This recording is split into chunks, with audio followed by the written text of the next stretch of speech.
Assalomu alaykum, hurmatli abituriyentlar. Navbatdagi fransuz tili fani test topshiriqlariga bag'ishlangan masofaviy konsultatsiyamizni boshlaymiz. Demak, ikkinchi variant, 3-mashg'ulot. 13 test topshirig'i. Remplacez le mot souligné par le pronom démonstratif.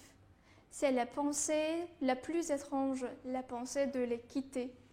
Demak, javob variantlari: A. Celui, B. Ce, C. Celle, D. Celle. Ushbu test topshirig'ida abituriyentlar uchun asosiy vazifa ko'rsatish almashini belgilashdan iborat. Bilamizki, so'zimizda berilgan la pensée so'zi женский rod birlikda bo'lgani uchun ham bizga javobni topish juda ham oson. Demak, javoblarga qaraydigan bo'lsak, A javob variantida berilgan celui ko'rsatish almashi murskoy rod birlikda ishlatilganligi uchun noto'g'ri javob hisoblanadi. B javobimizdagi S ko'rsatish almashi ko'plikda ishlatilganligi uchun ham noto'g'ri javob. C javobdagi celle ko'plik женский rod ko'plikda ishlatilgan ko'rsatish almashi bo'lgani uchun ham noto'g'ri javob hisoblanib, faqatgina bizda celle, ya'ni D javob variantida ko'rsatilgan ko'rsatish almashi bizga grammatik va mazmunan to'g'ri javob hisobida olinadi. Demak, celle, c'est la pensée la plus étrange, celle de les quitter. D javob variantimiz to'g'ri. 14 test topshirig'i. Remplacez les pronoms soulignés par le nom convenable. Je la lui raconte. A. Je raconte ces histoires à mes fils. B. Je raconte cette histoire à mon fils. C. Je raconte le conte à mon fils. D. Je raconte cette histoire à mes parents. Ushbu test topshirig'idagi asosiy vazifa dagi chizilgan vositali va vositasiz to'ldiruvchi vazifasidagi olmoshlar o'rniga grammatik jihatdan mos keluvchi so'zlarni qo'llashdan iborat.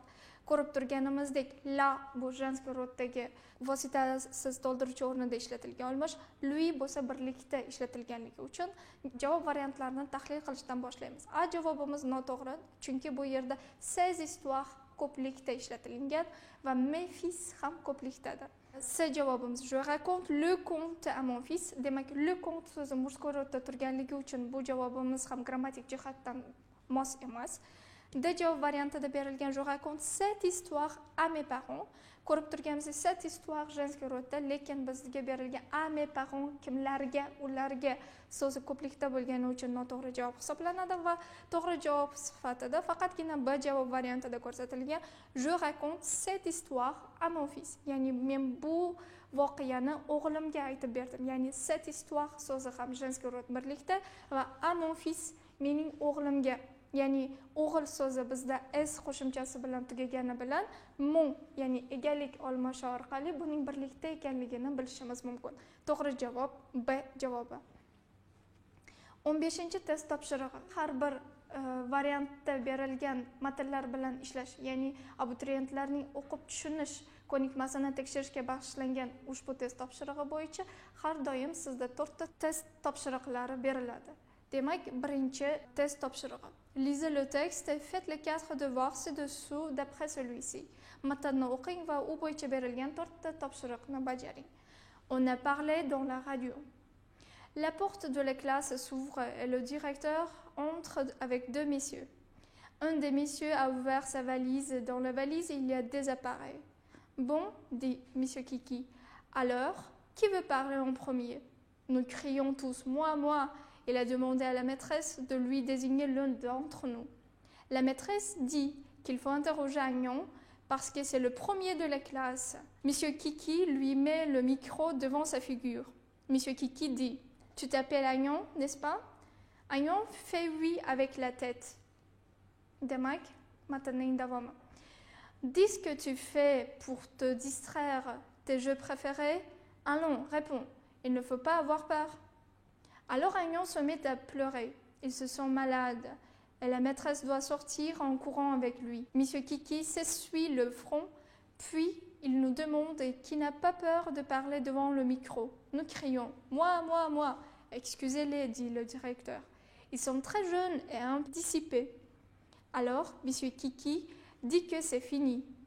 Monsieur Pierrot remet tout dans la valise et ils partent tous les deux. Yuqorida o'qilgan matn bo'yicha birinchi, ya'ni 15 test topshirig'i. Quelle était la réaction d'Agnon quand on a commencé de l'interviewer? Matnlar bilan ishlashdagi asosiy vazifa bu oldindan savollarni o'qish va ularni yaxshi tushunishdan iboratdir. Aynan matn bo'yicha berilgan ushbu savolga javobni topish uchun javob variantlariga yuzlanamiz. A. Il a eu peur et s'est mis à pleurer. B. Il a très bien parlé au micro. C. Il a ri au micro. D. Il a commencé à se vanter de ses succès. Ushbu savolga to'g'ri javobni berish uchun matndagi ma'lumotlarni tahlil qilishdan boshlaymiz.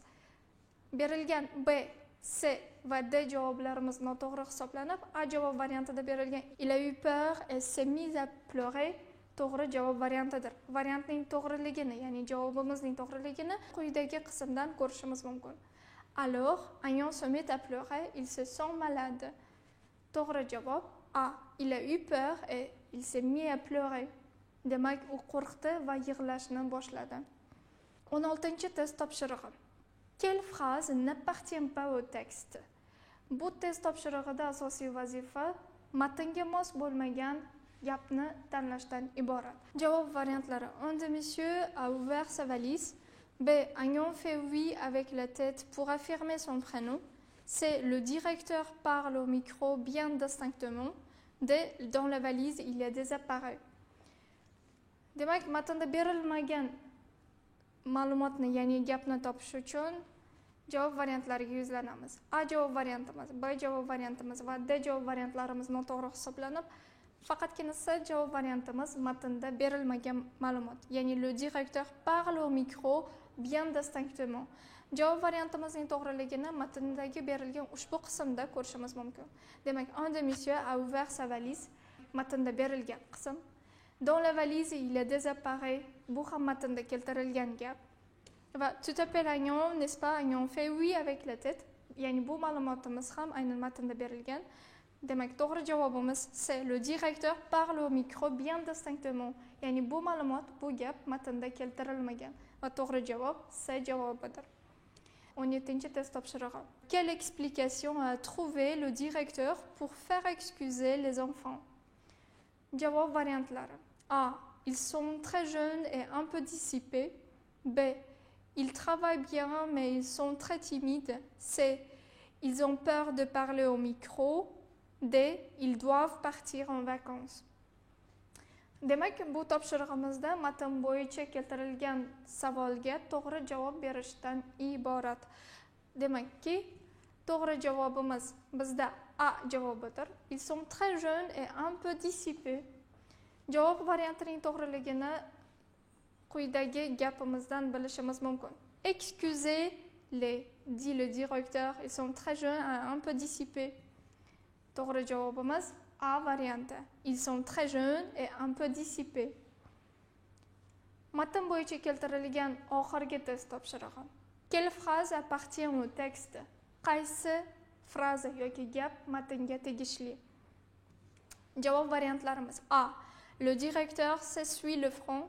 B. Le directeur met au piquet Agnon. C. Agnon n'est pas le premier de la classe. D. La maîtresse doit sortir en courant avec Agnon.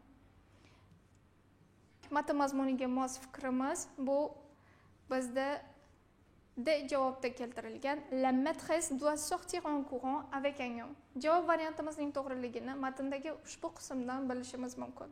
Alors Agnon se met à pleurer, il se sent malade et la maîtresse doit sortir en courant avec lui. To'g'ri javob variantimiz D. La maîtresse doit sortir en courant avec Agnon.